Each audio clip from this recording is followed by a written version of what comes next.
pada mata kuliah promosi kesehatan rumah sakit dan tempat kerja.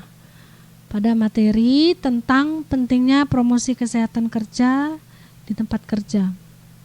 Promosi kesehatan kerja di tempat kerja atau PKDTK adalah upaya untuk perubahan perilaku pekerja yang merugikan, kemudian pelayanan pemeliharaan atau perlindungan kesehatan bagi pekerja. Kemudian supaya mempunyai kapasitas kerja yang lebih baik, ya. Hasil akhirnya adalah proses yang memungkinkan pekerja untuk meningkatkan pengawasan terhadap kesehatannya. PKDTK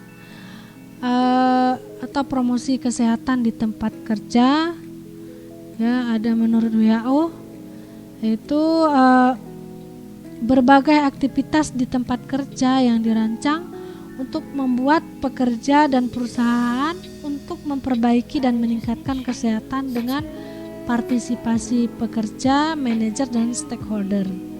Ya, sedangkan menurut Departemen Kesehatan, ya, upaya promosi kesehatan yang diselenggarakan di tempat kerja selain untuk memberdayakan masyarakat di tempat kerja untuk meningkatkan kesehatan serta mampu mengatasi, memelihara, meningkatkan dan melindungi kesehatan sendiri juga lingkungan kerja yang sehat. Tahapan dalam penerapan promosi kesehatan kerja antara lain, ya, adanya kebijakan tentang kesehatan, ya, kemudian lingkungan yang mendukung, kemudian tindakan masyarakat yang baik terhadap kesehatan, kemudian membangun keterampilan secara personal, kemudian pelayanan kesehatan. Aktivitas dan pelayanan kesehatan kerja antara lain pemeriksaan kesehatan sebelum dan sesudah bekerja. Kemudian treatment untuk masalah kesehatan. Selanjutnya ada konseling, pencegahan penyakit akibat kerja dan kecelakaan akibat kerja, kemudian kontrol lingkungan kerja. Dalam kontrol lingkungan kerja, yang pertama dilakukan adalah mengukur bahan berbahaya atau B3, bahan berbahaya dan beracun, ya. Kemudian awas bahan berbahaya yang merugikan pekerja.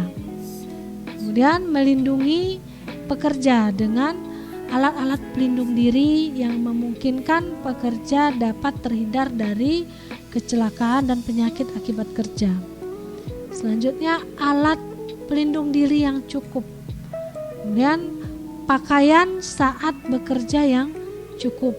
Kemudian knowledge atau pengetahuan pekerja yang cukup tentang resiko dan bahaya akibat dari pekerjaan. Manfaat promosi kesehatan kerja atau PKDTK, ya,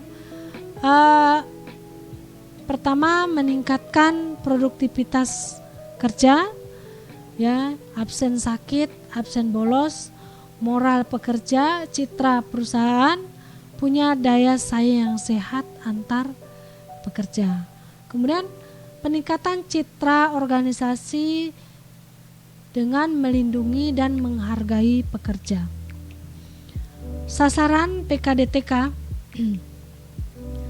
primernya ada manajer, ada pekerja.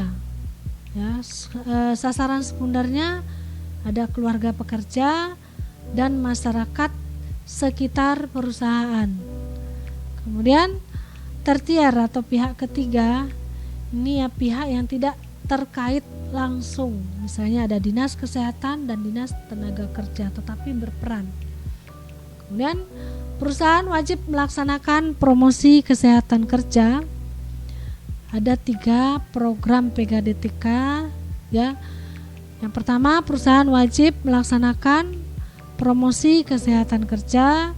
Kemudian ada roll up model untuk perusahaan lain. Jadi perusahaan yang satu ini bisa menjadi contoh bagi perusahaan yang lain. Ya, kemudian kerjasama dengan pihak ketiga seperti LSM dan NGO.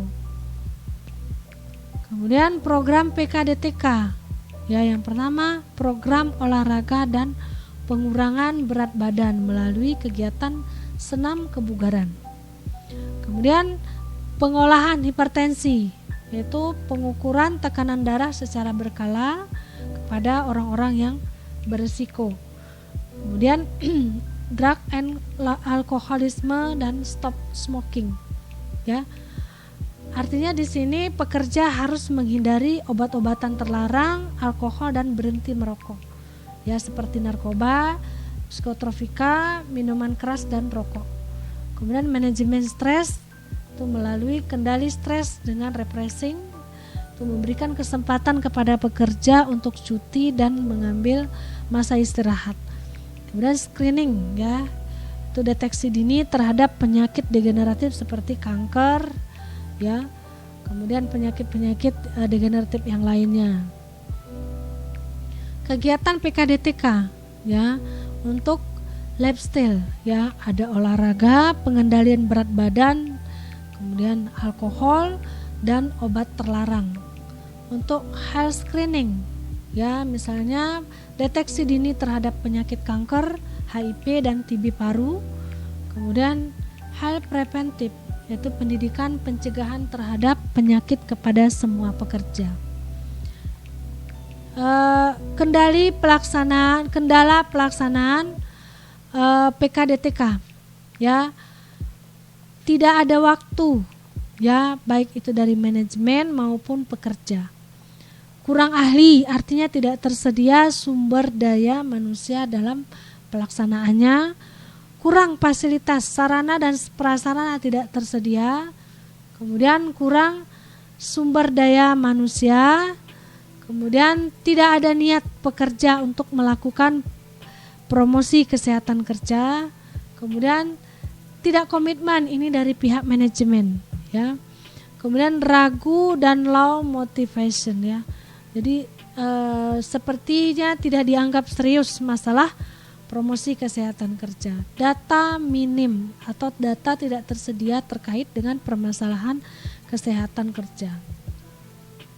Hambatan pekerja untuk melaksanakan PKDTK. Yang pertama, giliran kerja. Ya, jadi tidak semua pekerja mempunyai shift yang sama.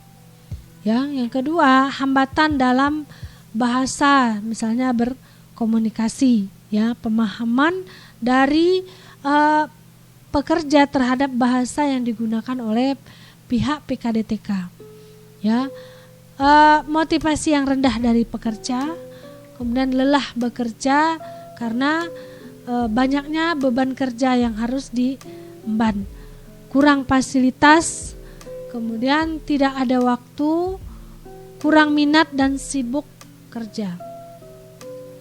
Efektivitas dan PKDTK dipengaruhi oleh, ya, yang pertama ada kelompok peduli. Jadi berhasil tidaknya PKDTK di sebuah perusahaan, yang pertama ada kelompok peduli, yang kedua mau mendengarkan masukan dari berbagai pihak, terutama dari pihak perusahaan, itu pekerja dan manajemen. Kemudian fokus pada kebutuhan kesehatan. 4. Pengukuran dan penilai kebutuhan dan memahami budaya dan berkolaborasi dengan pihak lain. Kemudian masukkan promosi kesehatan dalam sistem, ya, dalam sistem kerja. Kemudian kerjasama dengan pihak lain dan perencanaan, implementasi dan monep semua kegiatan. Penyebab stres kerja. Ini sering sekali terjadi pada pekerja, ya, baik itu karena beban fisik maupun beban mental. Yang pertama, ketidakpastian, ya, antara ekspektasi dengan yang diterima tidak sesuai. Kemudian jam kerja yang berlebih.